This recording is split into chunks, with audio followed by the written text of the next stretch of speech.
Pendapat Anda tentang hubungan kewenangan? Hubungan kewenangan adalah yang pertama, kewenangan berasal dari kata dasar wewenang yang dalam bahasa hukum tidak sama dengan kekuasaan. Kekuasaan hanya menggambarkan hak untuk berbuat atau tidak berbuat. Kehendak. Dalam hukum, wewenang sekaligus hak dan kewajiban. Dalam kaitannya dengan otonomi daerah, hak mengandung pengertian kekuatan untuk mengatur sendiri. Yang kedua, apabila sistem supervisi dan pengawasan dilakukan sendirian, sehingga daerah otonom kehilangan kemandirian untuk menentukan secara bebas cara mengatur dan mengurus rumah tangga daerahnya. Yang ketiga, sistem hubungan keuangan antara pusat dan daerah yang menimbulkan hal-hal seperti keterbatasan kemampuan keuangan asli daerah yang akan membatasi ruang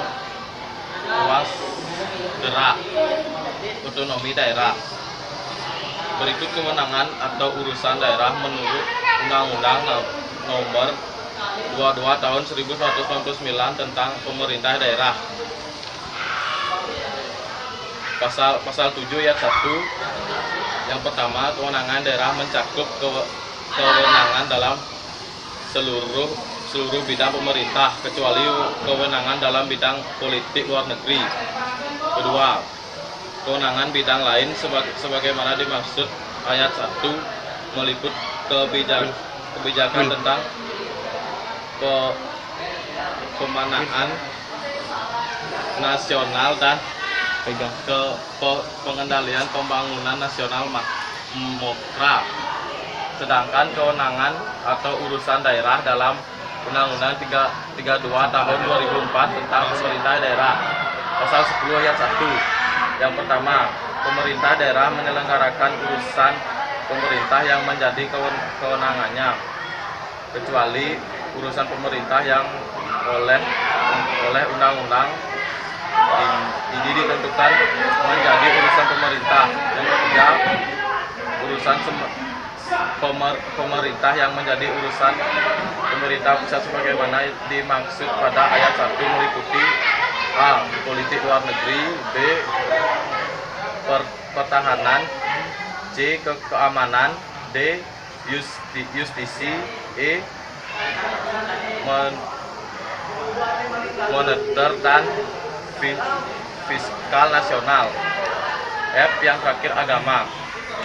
Dan yang ketiga, dalam Undang-Undang Nomor 32 Tahun 2004 dalam melakukan pendistribusian kewenangan antara pemerintah pusat dengan daerah, membedakan urusan yang bersifat konjuren, artinya urusan pemerintah yang pendidikannya dalam bagian atau bidang tertentu dapat dilakukan bersama antara pemerintah pusat dengan pemerintah daerah. Hubungan struktur dan fungsional pemerintah pusat dan daerah menurut UUD Negara Republik Indonesia tahun 1945. Menurut saya, hubungan antara pusat dan daerah merupakan sesuatu yang banyak diperbincangkan karena masalah sempat sering menimbulkan tarik-menarik kepentingan antara kedua satuan pemerintah. Alasan menjaga kesatuan dan integrasi negara merupakan salah satu alasan pemerintah pusat untuk senantiasa mendominasi pelaksanaan urusan pemerintah, akan menyampingkan dan hak pemerintah dengan untuk tidak terlibat langsung. Hubungan antara pusat dan daerah paling tidak ada 4 faktor yang menentukan hubungan pusat dan daerah secara struktural dan fungsional pada otonomi daerah, yaitu hubungan keuangan, kemampuan untuk melakukan tindak, hubungan keuangan pusat dan daerah dilakukan sebagai prinsip pertimbangan.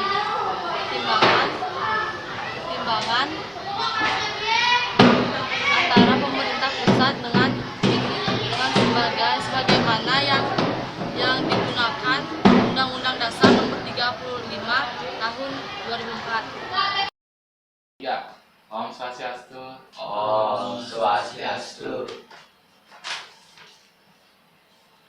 Bagaimana dinamika pengelolaan kekuasaan negara di daerah? Dinamika pengelolaan kekuasaan negara di daerah sesuai bunyi UUD Negara Republik Indonesia tahun 1995 pasal 18 ayat 1, Negara Kesatuan Republik Indonesia dibagi atas daerah-daerah provinsi, dan daerah provinsi itu dibagi atas kabupaten dan kota. Dalam penyelenggaraan pemerintah daerah, kita mengenal beberapa asas, yaitu asas desentralisasi, asas dekonsentrasi, dan tugas pembantu. Asas desentralisasi yaitu asas penyerahan sebagian urusan dari pemerintah pusat kepada pemerintah daerah. Yang kedua adalah asas dekonsentrasi, yaitu asas pelimpahan wewenang dari pemerintah pusat atau kepala wilayah kepada instansi vertikal tingkat atasnya. Yang ketiga adalah tugas pembantu, yaitu asas-asas turut sertanya pemerintahan daerah bertugas dalam melaksanakan urusan pemerintah pusat. Terima kasih. Selanjutnya, dalam pemerintah daerah, kita mengenal istilah otonomi daerah dan daerah otonomi. Bisa Anda jelaskan tentang itu? Bisa. Dia akan menjelaskan tentang otonomi daerah. Kewenangan daerah otonom untuk mengatur dan mengurus kepentingan masyarakat setempat menurut karsa sendiri berdasarkan aspirasi masyarakat sesuai dengan peraturan perundang-undangan. Sementara daerah otonom yang selanjutnya disebut daerah adalah kesatuan masyarakat hukum yang mempunyai batas daerah tertentu, berwenang mengatur dan mengurus kepentingan masyarakat setempat menurut para karsa sendiri berdasarkan aspirasi masyarakat dalam Ikatan Negara Kesatuan Republik Indonesia. Dalam penyelenggaraan otonomi daerah mempunyai hal-hak yaitu 1.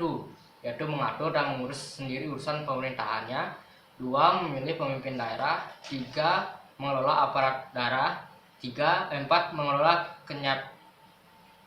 kekayaan daerah. 5. Memungut pajak dan retribusi daerah. 6. Mendapatkan bagi hasil dari pengelolaan sumber daya alam dan sumber daya lainnya yang berada di daerah. 7. Mendapatkan sumber-sumber pendapatan lainnya yang sah. 8. Yaitu mendapatkan hak lainnya yang diatur dalam perundang-undangan. Pemerintah daerah bertugas melakukan otonom seluas-luasnya untuk meningkatkan kesejahteraan masyarakat. Terima kasih. Selanjutnya, bagaimana ruang lingkup pengawasan dalam penyelenggaraan pemerintah daerah? Ya. Hubungan pengawasan adalah suatu bentuk hubungan dengan legal entity yang mandiri, bukan hubungan internal dari entitas yang sama. Pengawasan dibagi 4, yaitu 1. Pengawasan dari segi institusi atau lembaga. Ada 2 macam pengawasan pada segi ini, yaitu pengawasan internal, yaitu pengawasan yang dilakukan oleh aparat dalam organisasi pemerintahan itu sendiri. Dan yang pengawasan eksternal adalah pengawasan yang dilakukan oleh lembaga pengawasan yang sama sekali berada di luar organisasi atau birokrasi pemerintah. Yang kedua, pengawasan dari segi substansi atau objek yang diawasi, yaitu dari segi substansi maupun objeknya, pengawasan dapat dilakukan baik secara langsung maupun tidak langsung. Ketiga, pengawasan dari segi waktu dapat dibedakan ke dalam pengawasan preventif atau kontrol a priori dan pengawasan represif atau kontrol a posteriori. Yang keempat, pengawasan lintas sektoral adalah pengawasan yang dilakukan secara bersama-sama oleh 2 atau lebih perangkat penyelenggaraan terhadap program-program dan kegiatan pembangunan yang bersifat multisektoral yang menjadi tanggung jawab semua departemen. Terima kasih. Selanjutnya, menurut Anda, apakah terdapat hubungan keuangan pusat dan daerah?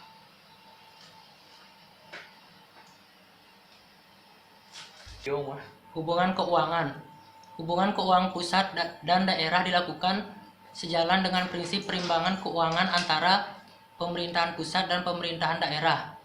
sebagaimana yang telah digariskan dalam Undang-Undang Nomor 33 Tahun 2004. Perimbangan keuangan antara pemerintahan pusat dengan daerah merupakan subsistem keuangan negara sebagai konsekuensi pembagi tugas antara pemerintah pusat dan daerah. Perimbangan keuangan antara pemerintahan pusat dan daerah merupakan bagian pengaturan yang tidak terpisahkan dari sistem kewenangan negara. Hubungan keuangan pusat dan daerah dalam rangka otonomi daerah dilakukan dengan memberikan kebebasan kepada daerah untuk menyelenggarakan urusan pemerintah. Sekian. Selanjutnya, menurut Anda, bagaimana tentang pemerintah daerah? Ya. Pemerintahan daerah terdiri atas satu pemerintahan kabupaten. Pemerintahan kabupaten dipimpin oleh seorang bupati dari beberapa wilayah kecamatan. Yang kedua, pemerintahan kota. Sebuah kota dipimpin oleh seorang wali kota sesuai dengan namanya. Pemerintahan kota dipimpin oleh seorang wali kota. Yang kedua, Wali kota ini memang provinsi. Tiga, pemerintahan provinsi. Secara umum, pemerintahan daerah provinsi, pemerintahan daerah kabupaten, dan pemerintahan kota dikenal sebagai pemerintah daerah. Lembaga pemerintahan provinsi sama seperti di tingkat kabupaten atau kota. Pemerintahan daerah terdiri dari kepala daerah bersama DPRD. Kepala daerah. Setiap daerah dipimpin oleh kepala pemerintahan daerah yang disebut kepala daerah. Untuk provinsi disebut gubernur. Untuk kabupaten disebut bupati, dan untuk kota disebut wali kota. Kepala daerah dibantu oleh suatu orang wakil kepala daerah. Wakil kepala daerah untuk provinsi disebut wakil gubernur. Untuk kabupaten disebut wakil bupati. Untuk kota disebut wakil wali kota. Kepala daerah dan wakil kepala daerah dipilih dalam suatu pasangan secara langsung oleh rakyat. Yang kedua, perangkat daerah.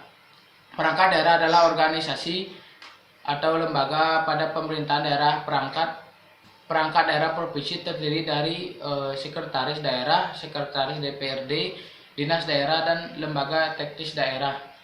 Perangkat daerah kabupaten terdiri dari sekretaris daerah, sekretaris DPRD, dinas daerah, lembaga teknis daerah, kecamatan, dan kelurahan. Yang ketiga, Dewan Perwakilan Rakyat Daerah atau DPRD.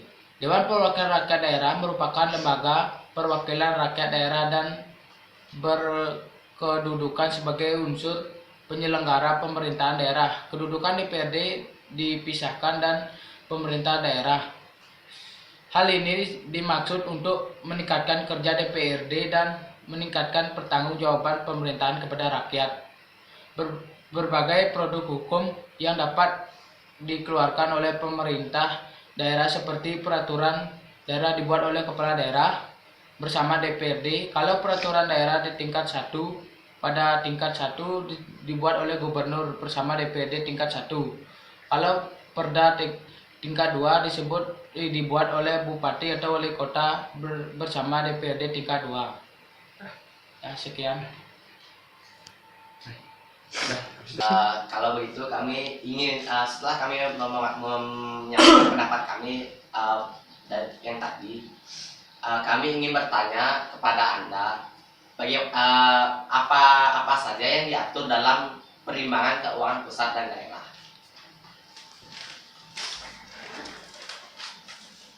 Hal-hal yang diatur dalam perimbangan keuangan pusat dan daerah yang pertama adalah pajak daerah. Adalah iuran wajib yang dilakukan orang pribadi atau badan kepada daerah tanpa imbalan langsung yang seimbang. Selanjutnya, yang kedua, retribusi daerah adalah pungutan daerah sebagai pembayaran atas jasa atau pemberian izin tertentu yang khusus disediakan dan atau diberikan oleh pemerintah daerah untuk kepentingan orang pribadi atau badan. Selanjutnya, yang ketiga, pajak bumi dan bangunan atau PBB. Pajak yang dikenakan atas bumi dan atau bangunan, pembagian hasil dibagi dengan imbalan 10% untuk pemerintah pusat dan 90% untuk daerah. Selanjutnya adalah yang keempat, dana alokasi umum. Dana alokasi umum dana alokasi umum merupakan dana yang bersumber dari pendapatan APBN yang dialokasikan dengan tujuan pemerataan kemampuan keuangan atas antar daerah untuk mendanai kebutuhan daerah. Yang terakhir, yang kelima, dana alokasi khusus adalah dana yang bersumber dari pendapatan APBN yang dialokasikan kepada daerah tertentu dengan tujuan untuk membantu mendanai kegiatan khusus yang merupakan kebutuhan daerah. Terima kasih atas pendapat yang Anda berikan terhadap kami. Sekarang kami menunjuk Anda untuk mengakhiri rapat ini. Baiklah, kalau gitu kita akan tutup rapat ini dengan hasil yang seperti itu. Om Santi. Selesai. Iya bener langsung Om Santi. Kamu gitu.